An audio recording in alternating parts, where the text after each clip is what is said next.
guys, it's Jennifer with Mud Hand Clay and Art Studio. Thanks for joining me. And today we're going to be making one of our kids' class projects.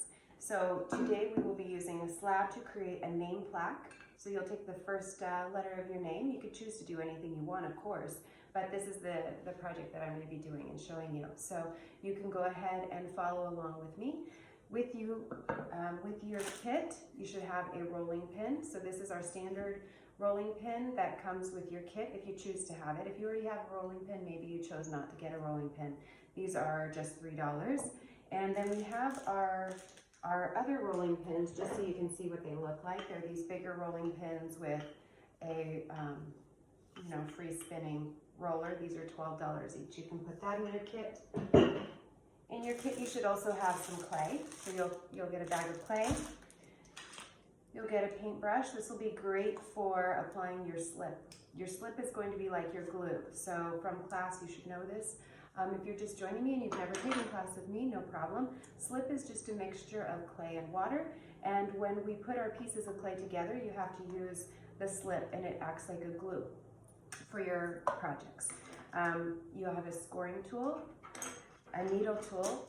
If you're in one of our kids classes and you have a kids kit, then instead of these two items, you'll actually get a toothpick. So the toothpick, you'll be able to use the same way to score it and also to cut through your clay. You'll also have a little bowl. This is for some water, so go ahead and put some water in it. And then you'll also have a sponge. Go ahead and drop your sponge in that water. Your kit does come with a plate. This project is going to be bigger than your plate.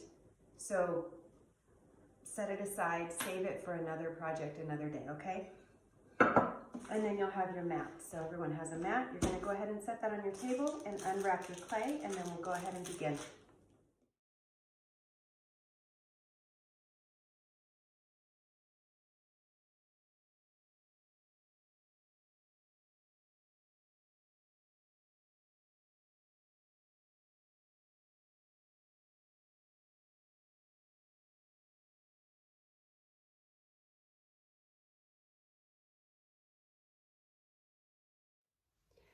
Okay, so after you get your border all put on and placed where you want it, then you can start decorating the inside. All right, something else that you can use that's around your house, hopefully, is a straw of some size. So I just happen to have this thicker straw. I'm going to go ahead and press it in below my border and put 2 holes in it so I don't forget, so that I can hang it.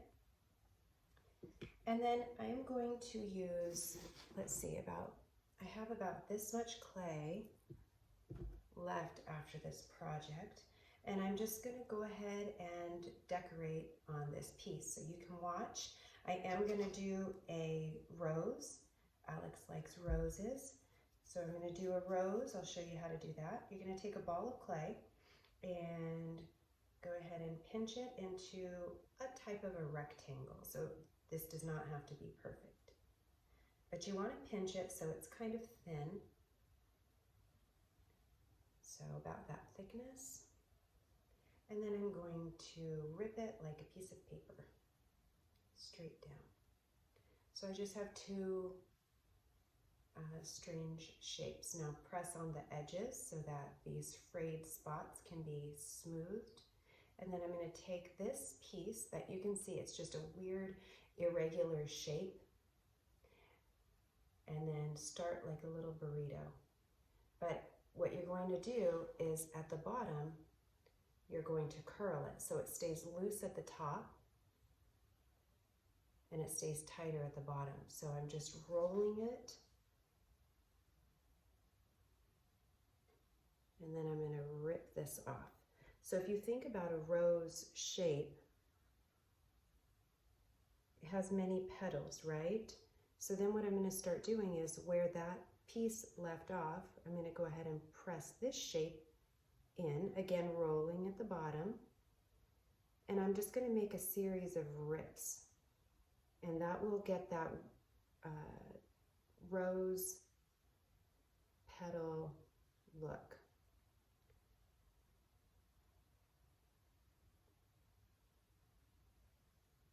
Okay. So now I have some scrap pieces.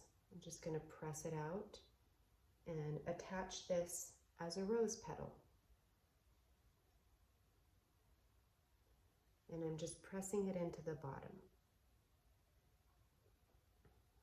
Okay, so you can see how my rosebud is starting to form.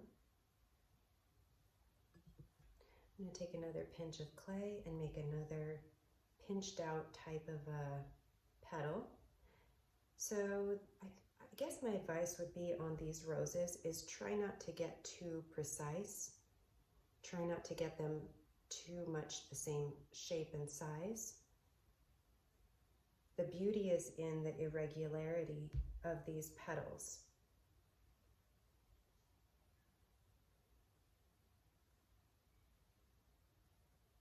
Okay, so carry on with your roses if you wish. You can make daisies. You can make bugs. Anything you want, polka dots.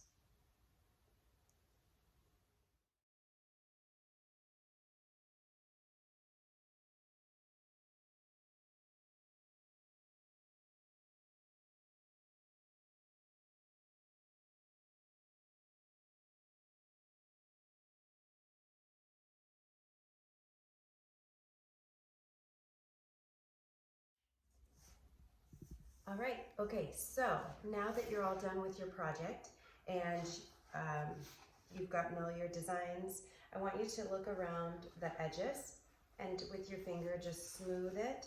Also underneath.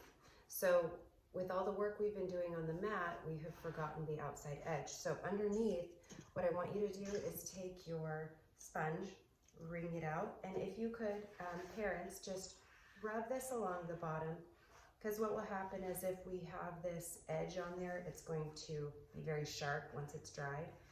So if you could just rub the sponge on the outside like this, take care of that edging. There we go.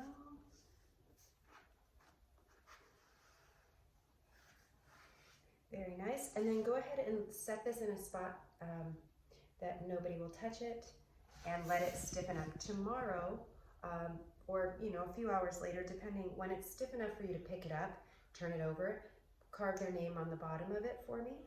And then what you'll want to do is bring them back to the studio. So you can make an appointment on our website for a drop off. Make an appointment, drop your pottery off, make sure your contact phone number and your name is on it, please, so that I can match the projects to you when you're ready to pick up. Anyway, hope this was helpful, and get your kids busy.